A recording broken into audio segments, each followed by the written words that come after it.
کہتے جی کہ شادی سے پہلے لڑکی کا دوسرے لڑکوں سے غلط رشتہ رہا ہے، شادی کے بعد بھی وہ اپنی حرکتوں سے باز نہیں آتی ہے، تو ایسی دونوں صورتوں میں کیا کریں؟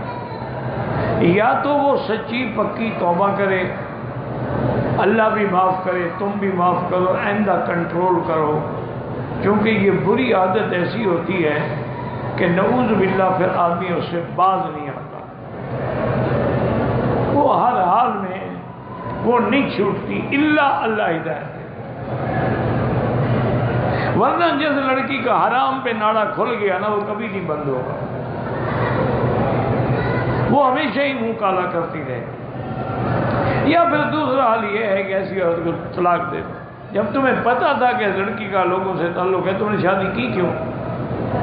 شادی کے لیے الطیبات للطیبین، پاکیزہ مردوں کو پاکیزہ عورتیں ڈھونڈنی چاہیے۔ ایک لڑکے کو اپنے رشتے کے لیے کیا دیکھنا چاہیے کہ لڑکی دیندار، اگر وہ نماز نہیں پڑھتی ہے، جو خدا کی غدار ہے، وہ تیری کبھی وفادار نہیں بن سکتی۔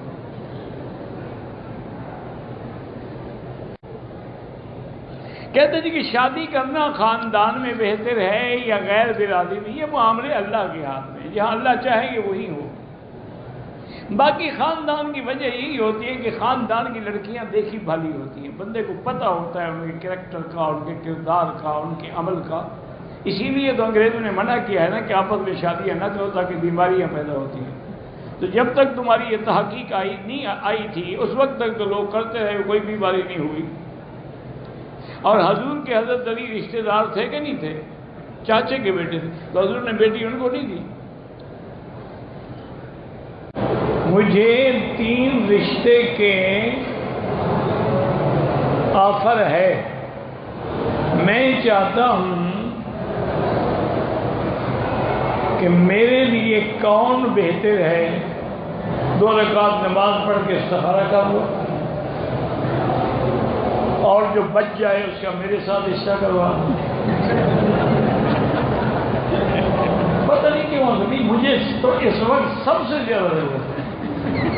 اصل میں وجہ یہ ہے کہ جوانی میں تو شادی ہوتی ہے عیش کی، اور بڑھاپے میں ضرورت ہوتی ہے خدمت کے لیے کہ کون سنبھالے، کون اٹھائے، کون بٹھائے۔